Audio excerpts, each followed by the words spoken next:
There was much to be depressed about in the 1970s, much of it ecological in nature. There were major environmental concerns going on in the 1960s too, but I was just a little kid back then.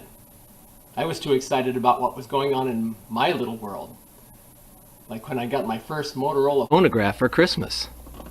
It had a 4-speed transmission, could play any record, and it had 2 different needles. It could play 78 RPM records, 45 RPM records, full-size 33 RPM records, and 16 RPM records. 16 RPM records were meant for speech, not music, because they played too slowly for good music quality.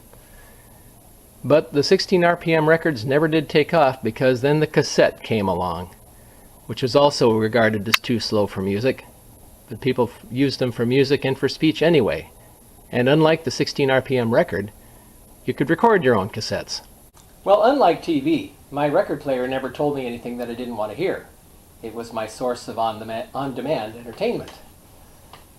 But it was on TV and radio that I learned of ecological concerns such as smog.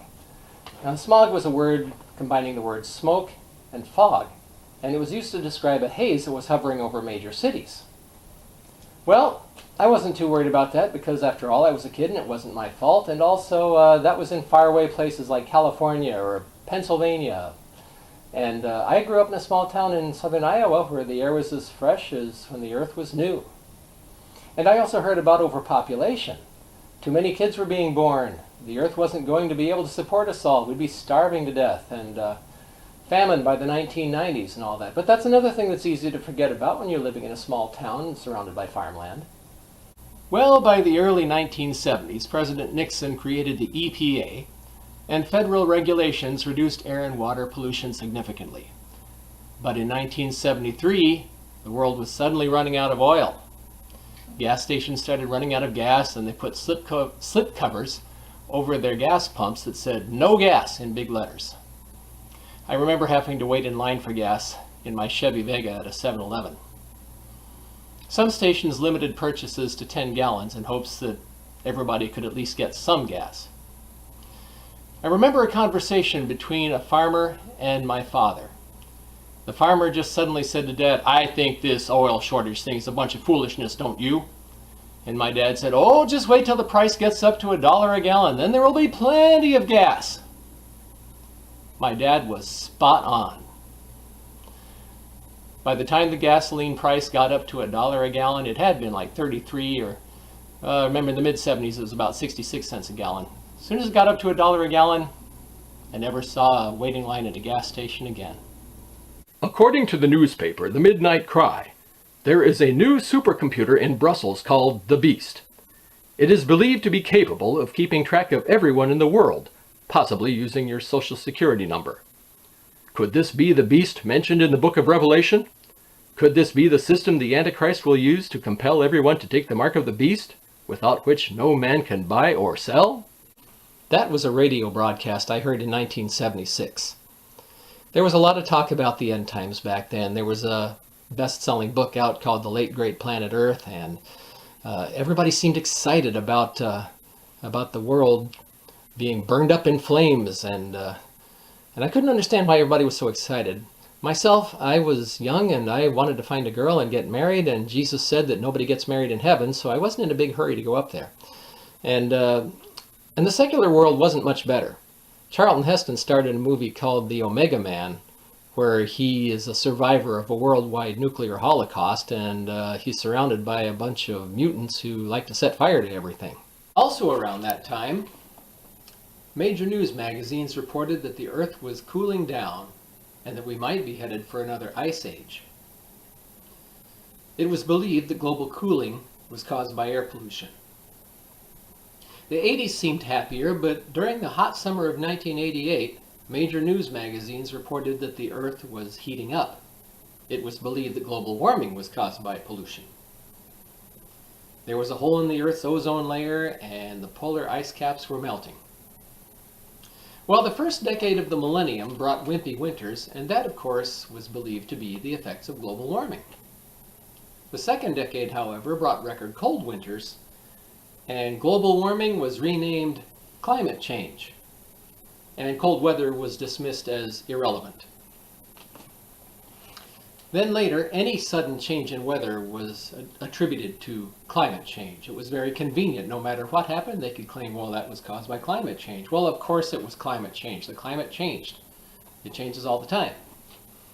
Solar scientists noticed that the Earth's temperature was going up and down in coordination with sunspot activity, which was normal. It always had. And the solar scientists scoffed at the idea of man-made global warming. Meanwhile, Antarctica's ice cap actually started growing again. And we learned that holes in the ozone layer open and close all the time. So let's go over a checklist of things that have happened in my lifetime. So far during my lifetime, pollution has been curbed. There's still pollution, but not as much as there used to be. Overpopulation has been reversed, by the way. They're not talking about overpopulation anymore. They're talking about the fact that our birth rate in the Western world is too low to replace the people that are dying. So we can cross that worry off our lists. The USA and Russia have kept their fingers off the nuclear buttons. The beast computer in Brussels is pathetically obsolete. Global cooling and global warming seem to have canceled each other out. The only thing that's left is that end times thing that Christians keep talking about. What's with that? Peter wrote in 2 Peter 3, starting with verse 8, "But beloved, do not forget this one thing, that with the Lord, one day is as 1,000 years, and 1,000 years as one day. The Lord is not slack concerning his promise, as some count slackness, but is long-suffering toward us." That's another word for patient. "Not willing that any should perish, but that all should come to repentance. But the day of the Lord will come as a thief in the night, in which the heavens will pass away with a great noise, and the elements will melt with fervent heat." In Revelation chapter 21, starting with the first verse, it says, "Now I saw a new heaven and a new earth, for the first heaven and the first earth had passed away, and there was no more sea. Then I, John, saw the holy city, the new Jerusalem, coming down out of heaven from God, prepared as a bride adorned for her husband. And I heard a loud voice from heaven saying, Behold, the tabernacle of God is with men, and he shall dwell with them, and they shall be his people. God himself will be with them, and be their God. And God shall wipe away every tear from their eyes. There shall be no more death, nor sorrow, nor crying. There shall be no more pain, for the former things have passed away." Now, I've lived long enough on this earth to where I kind of understand now why a lot of older Christians were hoping that Jesus would just hurry up and pull the curtain and just bring this show to a close, because the longer you live, the more things you see that are not pleasant. And so to think of a place where nothing is going wrong is absolutely amazing. So the key is to make Jesus the Lord of your life, to make a commitment to him, to go into covenant with him. And I would often compare the covenant with Jesus to a marriage, and in fact the Apostle Paul compared marriage and Christ to the church. It's like getting married. That's probably why there's no marriage in heaven, is because we will be the bride of Christ, and he will love us and cherish us as husbands were instructed to do in the book of Ephesians. But that's a commitment, and a lot of people can't relate to the commitment of marriage today. People are scared of the commitment of marriage. So let me put it this way to you, especially you Millennials and Generation Z people. You're not afraid to commit your skin to a lifelong tattoo. In fact, some of you can't wait for your 18th birthday so you can ignore your parents and go commit your skin to something that will never go away. That's as permanent on this earth as you can get. So if you can do that, you can have a permanent relationship with Jesus, and you can rest assured he will not abuse you. It will not be a bad relationship. Well, I've said enough. God loves you. Thank you for watching.